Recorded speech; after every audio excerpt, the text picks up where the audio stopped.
wabarakatuh. Innal hamdalillah nahmaduhu wa nasta'inuhu wa nastaghfiruh wa na'udzu billahi min syururi anfusina wa min sayyiati a'malina. May yahdihillahu fala mudhillalah wa may yudlil fala hadiyalah. Wa asyhadu an la ilaha illallah wahdahu la syarikalah wa asyhadu anna Muhammadan abduhu wa rasuluh la nabiyya ba'dah. Alhamdulillahirabbil alamin. Hari ini Allah masih memberikan kita kesempatan untuk bertemu secara online. Sebelum kita memulai penyampaian laporan Nuraida Green Project ini, mari kita sama-sama untuk terus meluruskan niat bahwa segala sesuatu yang akan kita lakukan hanya untuk beribadah kepada Allah Subhanahu wa Ta'ala. Hari ini saya akan menyampaikan laporan Nuraida Green Project yang telah berjalan selama 1 tahun, kemudian perencanaan Nuraida Green Project selama 1 semester berikutnya. Pendahuluan. Jadi, adanya Nuraida Green Project ini adalah upaya dukungan kita terhadap pemerintah dengan adanya Indonesia menuju tahun 2025. Jadi, tahun 2025 ini pemerintahan kita itu mencanangkan adanya pengurangan sampah. Nah, jadi data Sustainable Waste Indonesia itu menunjukkan bahwa sampah kita 69%-nya berakhir di TPA, 7%-nya didaur ulang, dan 24%-nya itu illegal dumping. Illegal dumping ini adalah mencemari lingkungan maksudnya. Nah, tahun 2025 itu pemerintah sampah Indonesia ini dapat tertangani oleh pemerintah.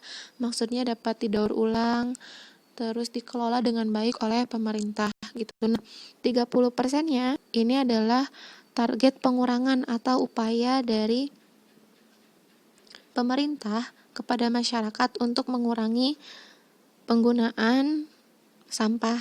Misal adanya program pengurangan sampah dari pemerintah.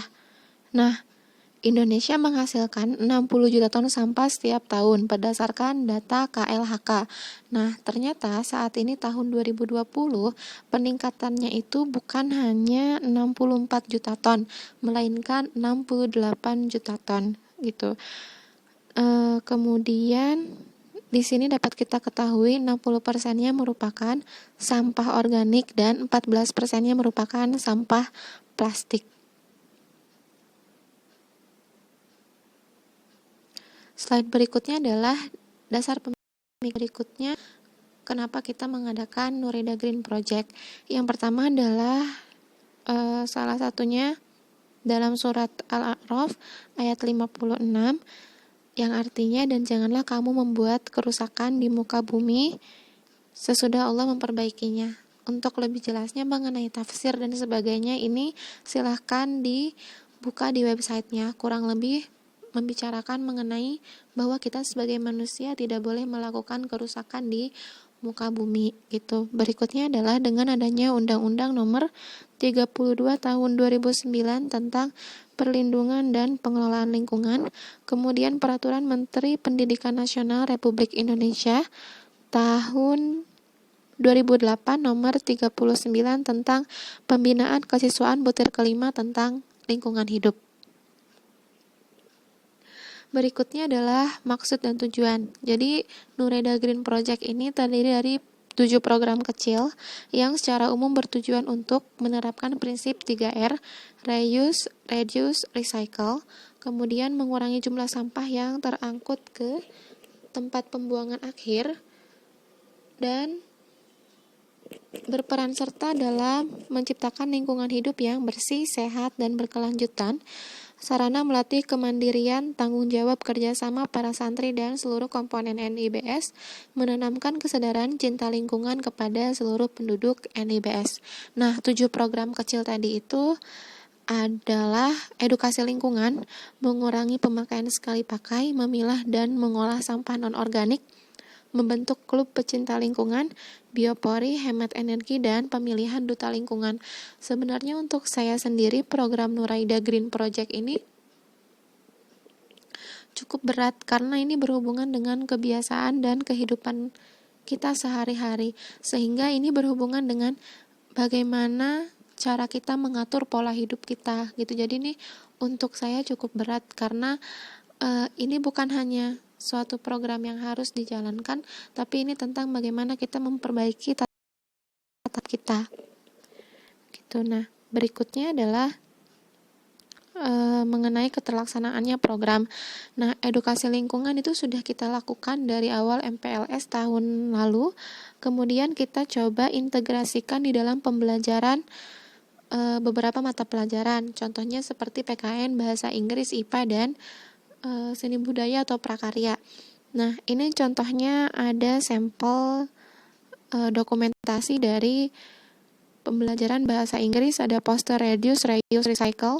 Kemudian ini ada contoh dari pembelajaran IPA mengenai recycle. Jadi anak-anak yang pertama ini bikin gelang dari bekas sedotan plastik. Kemudian yang kedua ini saya sangat terharu sebenarnya. Saya kira ini bohongan gitu ya. Beli atau gimana, ternyata anaknya juga mendokumentasikan bagaimana cara membuatnya. Jadi ini ada botol plastik, anaknya ini siswa kita Kinaira kreasikan menjadi vas bunga gitu. Nah, berikutnya adalah mengurangi pemakaian sekali pakai. Ini kita ada 2 di kantin sama pada siswa atau pada individunya itu sendiri. Di kantin itu kita sudah coba melakukan perizinan bekerja sama dengan SMA Nuraida untuk membuat jajanan di kantin itu less plastik, jadi plastiknya berkurang. Misal kalau kita beli dimsum itu harus di plastik. Nah, diupayakan untuk tahun ajaran baru itu nggak ada plastik. Nah, untuk tahun ajaran yang lalu itu kita baru sampai ke tahap perizinan dari yayasan, sudah dapat izin alhamdulillah. Jadi tinggal pelaksanaannya di tahun ajaran ini. Tapi qadarullah kita sedang pembelajaran jarak jauh, jadi semester ini belum bisa dilaksanakan kelanjutannya. Nah, dari siswanya sendiri, siswa sudah mulai